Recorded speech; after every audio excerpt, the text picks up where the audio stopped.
ಇವತ್ತು ಸಂಜೆ ಮುಖ್ಯಮಂತ್ರಿಗಳ ನೇತೃತ್ವದಲ್ಲಿ ಸಚಿವ ಸಂಪುಟ ಸಭೆ ಇದೆ. ಮೈಕ್ರೋ ಫೈನಾನ್ಸ್ ಕಿರುಕುಳದ ಬಗ್ಗೆ ಗಂಭೀರವಾಗಿ ಚರ್ಚೆ ಮಾಡಲಾಗುತ್ತೆ. ಜಿಬಿಎ ವ್ಯಾಪ್ತಿಯಲ್ಲಿ ಸಾರಥಿ ಯೋಜನೆಗೆ ಅನುದಾನದ ಬಗ್ಗೆಯೂ ಕೂಡ ಚರ್ಚೆ ಆಗುತ್ತಂತೆ. ಮುಖ್ಯಮಂತ್ರಿ ಸಿದ್ದರಾಮಯ್ಯನವರ ನೇತೃತ್ವದಲ್ಲಿ ಇವತ್ತು ಸಂಜೆ ಸಚಿವ ಸಂಪುಟದ ಸಭೆ ಇರುವುದು. ಸಂಜೆ ಸಚಿವ ಸಂಪುಟದ ಸಭೆ ಇದೆ. ಮೈಕ್ರೋ ಫೈನಾನ್ಸ್ ಕಿರುಕುಳದ ಬಗ್ಗೆ ಚರ್ಚೆಗಳಾಗುತ್ತಂತೆ. ಮತ್ತೊಂದು ಕಡೆ ಜಿಬಿಎ ವ್ಯಾಪ್ತಿಯಲ್ಲಿ ಸಾರಥಿ ಯೋಜನೆಗೆ ಅನುದಾನ ಕೊಡುವಂಥ ವಿಚಾರಕ್ಕೆ ಸಂಬಂಧಪಟ್ಟಂತೆ ಪೊಲೀಸ್ ವಿಧೇಯಕ ತಿದ್ದುಪಡಿ ಬಗ್ಗೆಯೂ ಕೂಡ ಚರ್ಚೆ ಆಗುತ್ತಂತೆ. ವಸತಿ ನಿಲಯಗಳಿಗೆ ನಿವೇಶನ ಖರೀದಿಸುವ ಬಗ್ಗೆಯೂ ಕೂಡ ಚರ್ಚೆಗಳಾಗುತ್ತೆ. ವಸತಿ ಶಾಲೆಗಳಲ್ಲಿ ಕಂಪ್ಯೂಟರ್ ಲ್ಯಾಬ್ಗಳ ಸ್ಥಾಪನೆ ಆಗಬೇಕು ಅನ್ನುವಂಥದ್ದು, ಅದರ ಬಗ್ಗೆಯೂ ಕೂಡ ಇವತ್ತಿನ ಸಚಿವ ಸಂಪುಟ ಸಭೆಯಲ್ಲಿ ಚರ್ಚೆಗಳಾಗುತ್ತೆ ಅಂತ ಹೇಳಲಾಗ್ತಿದೆ. ವಿಧಾನಸೌಧದಲ್ಲಿ ಮುಖ್ಯಮಂತ್ರಿ ಸಿದ್ದರಾಮಯ್ಯನವರ ನೇತೃತ್ವದಲ್ಲಿ ಈ ಸಚಿವ ಸಂಪುಟ ಸಭೆ ನಡೆಯುತ್ತೆ. ಇವತ್ತು ಸಂಜೆ ನಡೆಯುವಂಥ ಸಚಿವ ಸಂಪುಟ ಸಭೆ ಇದು. ನಿನ್ನೆ ಅಷ್ಟೇ ಅಧಿವೇಶನ ಮುಕ್ತಾಯ ಆಗಿದೆ. ಈ ಮೈಕ್ರೋ ಫೈನಾನ್ಸ್ ಕಂಪನಿಗಳ ಹಾವಳಿಗಳ ವಿರುದ್ಧ ಈ ಹಿಂದೆ ಅವರು ಕಾನೂನನ್ನು ತೆಗೆದುಕೊಂಡು ಬಂದಿದ್ದರು. ಯಾರು ಕೂಡ ಒತ್ತಾಯವಾಗಿ ಸಾಲವನ್ನು ವಸೂಲಿ ಮಾಡುವಂತಿಲ್ಲ, ಕಿರುಕುಳವನ್ನು ಕೊಡುವಂತಿಲ್ಲ.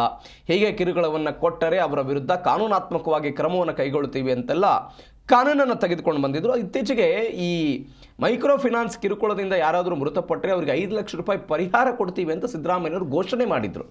ಅದನ್ನು ಇವತ್ತಿನ ಸಚಿವ ಸಂಪುಟ ಸಭೆಗಳಲ್ಲಿ ಚರ್ಚೆ ಮಾಡ್ತಾರಾ, ಅದು ಅನುಷ್ಠಾನಕ್ಕೆ ಬರುತ್ತಾ ಅನ್ನುವಂತಹ ಪ್ರಶ್ನೆಗಳು ಕೂಡ ಇದೆ. ಹೀಗಾಗಿ ಇವತ್ತಿನ ಸಚಿವ ಸಂಪುಟ ಭಾರಿ ಮಹತ್ವ ಪಡೆದುಕೊಂಡಿದೆ.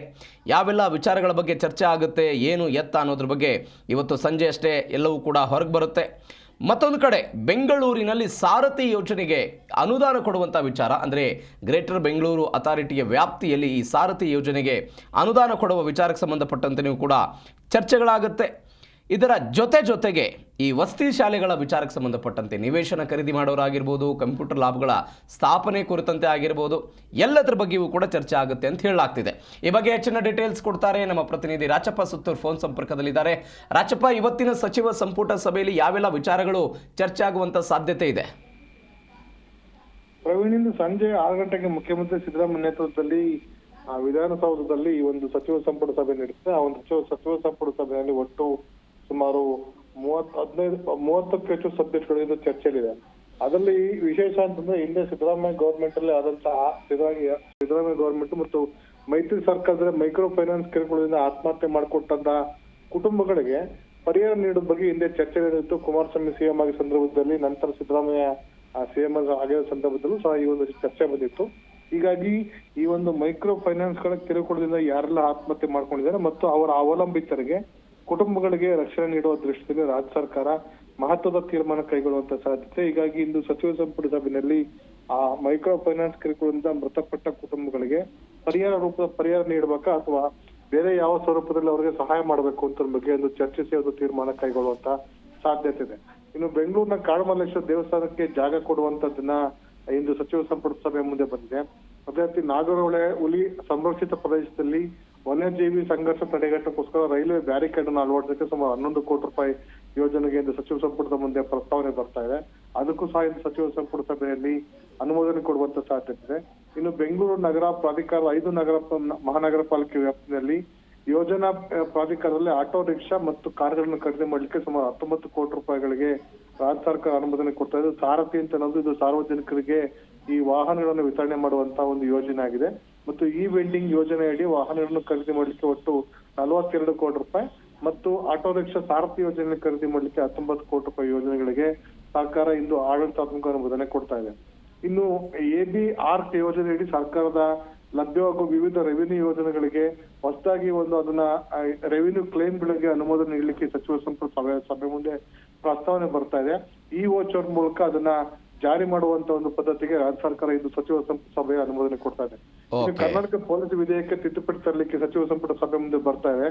ಇದರಲ್ಲಿ 2 ವರ್ಷಗಳ ಇನ್ಸ್ಪೆಕ್ಟರ್ ಹುದ್ದೆ ಮತ್ತು 1 ವರ್ಷಗಳ ಪೊಲೀಸ್ ಹುದ್ದೆಯನ್ನ ಏನು ಯಾರು ನಿರ್ವಹಣೆ ಮಾಡಿರ್ತಾರೆ ಅವ್ರನ್ನ ಅವಧಿಯನ್ನ ತಿದ್ದುಪಡಿ ಮಾಡ್ಬೇಕು ಅಂತಿದೆ. ಹಿಂದೆ ಅದು 2 ವರ್ಷ ಮತ್ತು 3 ವರ್ಷ ಇತ್ತು. ಈಗ ಅದನ್ನ ಮತ್ತೆ 1 ವರ್ಷಕ್ಕೆ ಇಳಿಸ್ಬೇಕು ಅಂತ ಮೊನ್ನೆ ನಡೆದಂತ ಶಾಸಕಾಂಗ ಸಭೆಯಲ್ಲಿ ಡಿಮ್ಯಾಂಡ್ ಇಟ್ಟಿತ್ತು. ಹಾಗಾಗಿ ಮತ್ತೆ ಆ ಒಂದು ಡಿಮ್ಯಾಂಡ್ ಅನ್ನು ಫುಲ್ಫಿಲ್ ಮಾಡಕ್ಕೋಸ್ಕರ ಈ ಒಂದು ಕಾಯ್ದೆಗೆ ತಿದ್ದುಪಡಿ ತರಲಿಕ್ಕೆ ರಾಜ್ಯ ಸರ್ಕಾರ ಮುಂದಾಗಿದೆ. ಇನ್ನು ಕರ್ನಾಟಕ ಅಲ್ಪಸಂಖ್ಯಾತ ಅಭಿವೃದ್ಧಿ ನಿಗಮದಲ್ಲಿ ಯೋಜನೆಗಳಿಗೆ ಒನ್ ಟೈಮ್ ಯೋಜನೆ ಅಡಿ ಸಾಲ ವಸೂಲಾತಿ ಮಾಡ್ಲಿಕ್ಕೂ ಸಹ ಸರ್ಕಾರ ಅನುಮೋದನೆ ಕೊಡುವಂತ ಸಾಧ್ಯತೆ. ಸುಮಾರು 15-20 ಕೋಟಿ ರೂಪಾಯಿ ಈ ಒಂದು ಸಾಲ ಕೊಟ್ಟಿರುವಂತ ಸಾಲ ವಸೂಲಾತಿ ಆಗಿಲ್ಲ. ಹಾಗಾಗಿ ಒನ್ ಟೈಮ್ ಸೆಟಲ್ಮೆಂಟ್ ಆಫರ್ ನಡಿ ಆ ಸಾಲ ವಸೂಲಾತಿ ಮಾಡ್ಲಿಕ್ಕೆ ಸಚಿವ ಸಂಪುಟ ಸಭೆ ಮುಂದೆ ಇದನ್ನ ತರಲಾಗಿದೆ. ಇದೇ ರೀತಿ ಒಂದು ಬೆಂಗಳೂರಿನ ಏನು ಕೆಪಿಟಿಸಿಎಲ್ ಇರ್ಬೋದು, ಕೆಪಿಸಿಎಲ್ ಇರ್ಬೋದು, ಕರ್ನಾಟಕ ಪವರ್ ಕಾರ್ಪೊರೇಷನ್ ಅಲ್ಲಿ ಸುಮಾರು 15 MLD ನೀರಿನ ಸಂಸ್ಕಾರ ಮಾಡೋ ನೀರನ್ನ 39 ಕೋಟಿ ರೂಪಾಯಿದಲ್ಲಿ ಆ ಯೋಜನೆಗೆ 5 ವರ್ಷಗಳಿಗೆ ಸಮಗ್ರ ಯೋಜನೆ ಅಭಿವೃದ್ಧಿ ಮಾಡ್ಲಿಕ್ಕೆ ಈ ಕರ್ನಾಟಕ ಜಲಮಂಡಳಿಗೆ ಸರ್ಕಾರ ಅನುಮತಿಯನ್ನು ಕೊಡುವಂತ ತೀರ್ಮಾನ ಕೈಗೊಳ್ತಾ ಇದೆ. ಕೃತಕ ಬುದ್ಧಿಮತ್ತೆ ಆರ್ಟಿಫಿಷಿಯಲ್ ಇಂಟೆಲಿಜೆನ್ಸಿ ಚಾಲಿತ ಸೋಷಿಯಲ್ ಮೀಡಿಯಾ ಅನಾಲಿಟಿಕಾ ಸೊಲ್ಯೂಷನ್ ತಂತ್ರಾಂಶವನ್ನು ಬಳಕೆ ಮಾಡ್ಕೊಳ್ಳೋಕೋಸ್ಕರ ಸುಮಾರು 67 ಕೋಟಿ ರೂಪಾಯಿ ಯೋಜನೆಗೆ ಸಚಿವ ಸಂಪುಟ ಸಭೆ ಮುಂದೆ ಇಂದು ಅನುಮೋದನೆ ಕೊಡ್ತಾ ಇದೆ. ಅದೇ ರೀತಿ ರಾಯಚೂರು ಜಿಲ್ಲೆಯಲ್ಲಿ ಏನು ವಿದ್ಯಾರ್ಥಿ ಗೋಮಾಳ ಜಮೀನನ್ನ ಸಮುದಾಯ ಭವನಕ್ಕೆ ನೀಡಲಿಕ್ಕೆ ತೀರ್ಮಾನ ಕೈಗೊಳ್ತಾ ಇದೆ. ಈ ಒಂದು ಉಡುಪಿ ಜಿಲ್ಲಾ ಕೊಲ್ಲೂರಿನಲ್ಲಿ ಮೂಕಾಂಬಿಕಾ ದೇವಾಲಯದಲ್ಲಿ ಸೌಪರ್ಣಿಕ ಅತಿಥಿ ಗೃಹವನ್ನು ಸುಮಾರು 16 ಕೋಟಿ ರೂಪಾಯಿ ಯೋಜನೆಯಲ್ಲಿ ಸೌಪರ್ಣಿಕ ಅತಿಥಿ ಗೃಹ ನಿರ್ಮಾಣ ಮಾಡಲಿಕ್ಕೆ ಸಚಿವ ಸಂಪುಟ ಸಭೆ ಮುಂದೆ ಅನುಮೋದನೆ ಬರ್ತಾ ಇದೆ. ಮತ್ತು ರಾಜ್ಯದ ವಿಶೇಷವಾಗಿದ್ದು ರಾಜ್ಯದಲ್ಲಿ ಎಲ್ಲೆಲ್ಲಿ ದೇವಾಲಯಗಳು ಸರ್ಕಾರದ ಮುಜರಾಯಿ ವ್ಯಾಪ್ತಿಗೆ ಒಳಪಟ್ಟ 328 ದೇವಾಲಯಗಳ ಆಸ್ತಿಯನ್ನ ಇದುವರೆಗೆ ಎಲ್ಲೆಲ್ಲಿ ಯಾರನ್ನು ಕಬಳಿಸಿದ್ರು ಮತ್ತು ಅದನ್ನ ಯಾರು ದುರುಪಯೋಗ ಮಾಡ್ಕೊಂಡು ಅದು ಒತ್ತುವರಿ ತೆರವು ಮಾಡ್ಲಿಕ್ಕೋಸ್ಕರ ಭೂ ವರಾಹ ಯೋಜನೆ ಅಂತ ಅದನ್ನ ವಿಶೇಷ ಯೋಜನೆಯನ್ನು ಸುಮಾರು 15 ಕೋಟಿ ರೂಪಾಯಿಗಳಲ್ಲಿ ರಾಜ್ಯ ಸರ್ಕಾರ ಜಾರಿಗೆ ತರಲಿಕ್ಕೆ ಮುಂದಾಗಿದೆ. ಆ ಮೂಲಕ ಈ ಒಂದು ಮುಜರಾಯಿ ದೇವಸ್ಥಾನ ವ್ಯಾಪ್ತಿಗೆ ಒಳಪಟ್ಟಂತ ಜಮೀನುಗಳನ್ನ ಆಸ್ತಿಗಳನ್ನ ಸಂರಕ್ಷಣೆ ಮಾಡಿ ಮತ್ತೆ ದೇವಾಲಯದ ಆದಾಯ ಮಾಡುವಂತ ಒಂದು ಮಹತ್ವ ತೀರ್ಮಾನವನ್ನು ಸಹ ಇಂದು ಸಚಿವ ಸಂಪುಟದ ಮುಂದೆ ಸಭೆ ಸಾಧ್ಯತೆ ಇದೆ. Praveen. Okay Rachappa, thank you ನಿಮ್ಮೆಲ್ಲ ಡೀಟೇಲ್ಸ್ಗೆ.